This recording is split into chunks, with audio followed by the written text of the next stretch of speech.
'Cause this is my legacy. This is my legacy. Hai, selamat datang ke Legacy.tv.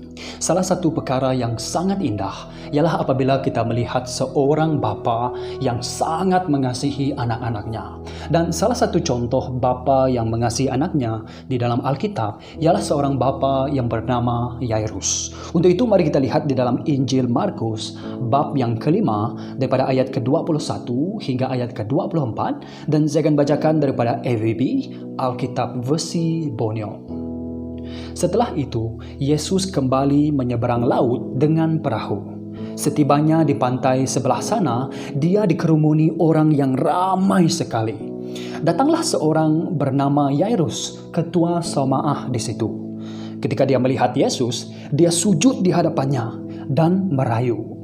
"Anak perempuanku sakit tenat, hampir mati. Tolonglah datang, letakkan tanganmu padanya, supaya dia sembuh dan dapat terus hidup." Yesus pun pergi bersama Yairus. Begitu ramainya orang yang mengikut Yesus, sehingga dia diasak dari semua pihak.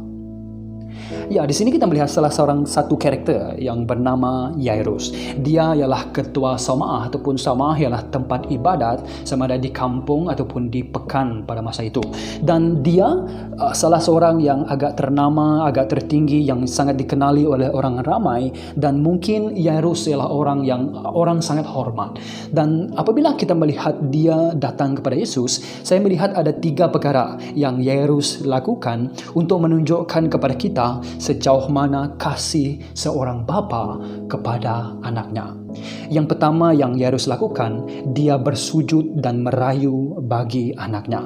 Ingat, Yairus ialah ketua Saumaah. Dia dihormati, dia dipandang tinggi oleh orang. Tetapi dia menunjukkan apa? Dia menunjukkan kerendahan hatinya. Dia menunjukkan kesungguhannya.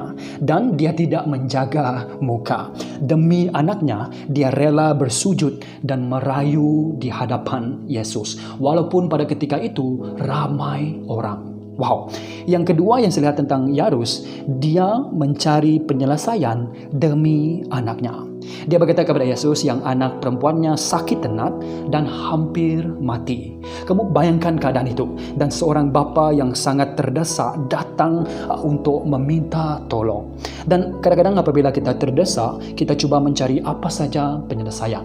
Tetapi sesuatu yang sangat indah lagi tentang Yairus ialah apabila dia terdesak, perkara yang baik yang dia lakukan ialah dia mencari Yesus. Dia mencari Tuhan. Dan ini sesuatu yang sangat kita boleh pelajari tentang bagaimana seorang bapa yang mengasihi anaknya seperti Yairus mencari penyelesaian demi anaknya. Dan salah satu yang utama yang dia lakukan, dia mencari Tuhan. Dia mencari Yesus. Dan yang ketiga yang saya perhatikan tentang Yairus, dia menggunakan iman dia yang ada untuk anaknya. Seperti kita membaca Alkitab, kita tahu yang Yesus boleh menyembuhkan orang dari jauh. Sama ada Yesus hanya berkata-kata saja, ataupun Yesus melalui keinginannya pun orang boleh sembuh. Tetapi Yairus meminta Yesus untuk meletakkan tangannya pada anaknya.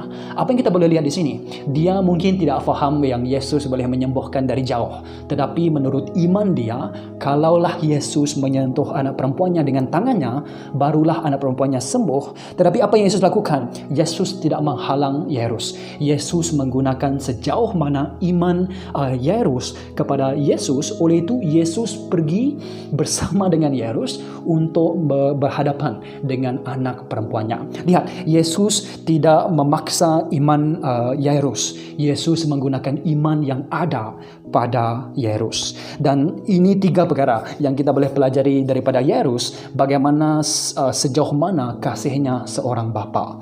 Yang pertama, dia bersujud dan merayu bagi anaknya. Yang kedua, dia mencari penyelesaian demi anaknya dengan mencari Yesus. Dan yang ketiga, dia menggunakan iman yang ada untuk anaknya. Wow.